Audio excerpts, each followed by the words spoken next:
भैया, नाती पोते खिलाने की उम्र में शादी करने की क्या रट लगा रखी है। अब इस उम्र में कौन शादी करता है। आपकी शादी के किस्से हर जगह चर्चा का विषय बने हुए हैं। लोग रास्ता रोक रोक कर पूछ रहे हैं, क्यों बड़े भैया शादी कर रहे हैं। दीपक ने अपने बड़े भाई प्रभाकर से कहा, हाँ भैया, मेरी जेठानी तो मुझे ताना मारते हुए बोली, क्या जमाना आ गया है, भांजे को घोड़ी चढ़ाने के बदले मामा खुद घोड़ी चढ़ने चला है। प्रभाकर की छोटी बहन नंदनी बोली, अरे अब इन्हें अपना परिवार चाहिए तो क्या हम पराये हैं। हमारे बच्चे इनके कुछ नहीं लगते क्या। दीपक की पत्नी आरती बोली, भैया इस उम्र में शादी करने से कई परेशानियां आएगी। जितना आसान दिखता है उतना होता नहीं है।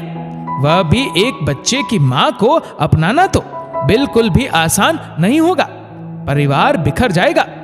प्रभाकर की मझली बहन बरखा बोली, हाँ इन्हें तो बसे बसाए घर को तोड़ने का शौक चढ़ा है। अपना परिवार चाहिए, अपना परिवार चाहिए कि रट लगाए है, जैसे हम सब तो मर गए हैं। दीपक बोला, प्रभाकर इस घर के बड़े पुत्र, परिवार के मुखिया है। जब प्रभाकर 18 वर्ष के थे तब उनके पिता का निधन हो गया था। पिता के जाने के बाद अनुकंपा नौकरी प्रभाकर को मिल गई, क्योंकि उस समय प्रभाकर की मां नौकरी के साथ साथ चारों बच्चों की परवरिश करने की अवस्था में नहीं थी। प्रभाकर की 2 छोटी बहनें और एक भाई था। प्रभाकर ने अपने भाई बहनों की परवरिश में ना दिन देखा ना रात। नौकरी के साथ साथ छोटे मोटे पार्ट टाइम काम भी करता था, जिससे उसके परिवार को कोई समस्या ना हो। प्रभाकर नौकरी का डिपार्टमेंटल एग्जाम भी देता रहा और उसकी पदोन्नति भी होती रही। प्रभाकर के लिए कोई अच्छा रिश्ता आता तो मां कहती, बेटा पहले पैसे जोड़कर 2 कुंवारी बहनों को विदा कर, छोटे भाई को पैरों पर खड़ा कर, यही तेरा कर्तव्य बनता है। क्या पता तेरी पत्नी तुझे तेरे कर्तव्य पूरा करने देगी भी या नहीं।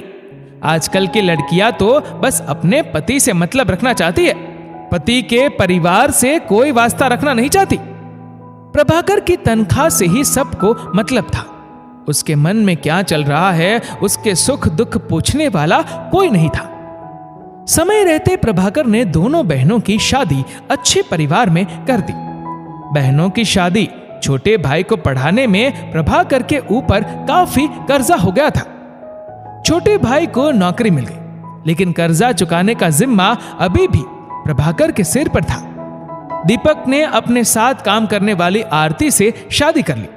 बड़े भाई के अविवाहित होने पर भी छोटे भाई की शादी करने पर किसी ने कोई आपत्ति नहीं जताई। एक एक पाई लगाकर जिस घर को बनाया, उसी घर में प्रभाकर की कोई वैल्यू नहीं थी। प्रभाकर की उम्र 40 पार हो चली थी। अब तो मां भी नहीं रही।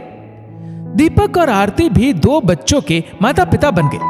घर में प्रभाकर के पैसे तो सबको चाहिए होते, लेकिन उन्हें प्रभाकर की मौजूदगी खलने लगी थी। 2 गरम रोटी सेक कर खिलाने वाला भी कोई नहीं था।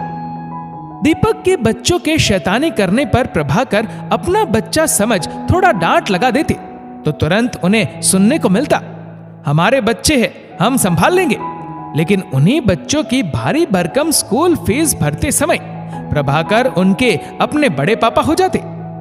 बहनें भी प्रभाकर से बड़ी बड़ी डिमांड करती, अब अकेले भैया को पैसों की क्या जरूरत, हमारे बच्चों की कॉलेज फीस का इंतजाम कर दीजिए, हमारा मकान बनवाने में मदद कर दीजिए। लेकिन प्रभाकर के सुख दुख से उन्हें कोई मतलब नहीं था। प्रभाकर को अब घर काटने को दौड़ता था, किसी के पास उसके लिए वक्त नहीं था। 45 की उम्र में प्रभाकर ने अपने साथ ऑफिस में काम करने वाली विधवा एक बच्ची की मां जया से शादी करने का फैसला लिया, तो घर का कोई भी सदस्य इस बात से खुश नहीं था। उन्हें प्रभाकर की संपत्ति पर किसी और का हक मंजूर नहीं था।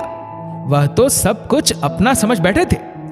तुम लोगों के लिए मैंने क्या कुछ नहीं किया, तुम लोगों का जीवन संवारने में मैंने कोई कसर नहीं छोड़ी। 27 साल तक लगातार कोल्हू के बैल की तरह काम किया, क्योंकि मैं तुम लोगों की खुशी चाहता था। आज तुम लोगों से मेरी खुशी बर्दाश्त नहीं हो रही। तुम लोगों के लिए जीता आ रहा था, तब तक तो ठीक था। जरा अपने बारे में क्या सोचा, बुरा बन गया। अरे विधवा से शादी करने से उसका जीवन सुधर जाएगा। अब तो तुम लोगों की बातें सुनने के बाद लगता है कि मेरा भी कोई अपना होना चाहिए। प्रभाकर ने अपने भाई बहन को सच्चाई का आईना दिखाया। भाई बहन अपने कहे पर शर्मिंदा हुए। कुछ दिनों बाद प्रभाकर की इच्छा अनुसार कोर्ट मैरिज हो गई। अब इस उम्र में बड़े भैया का सुखी संसार देख भाई बहन खुश थे।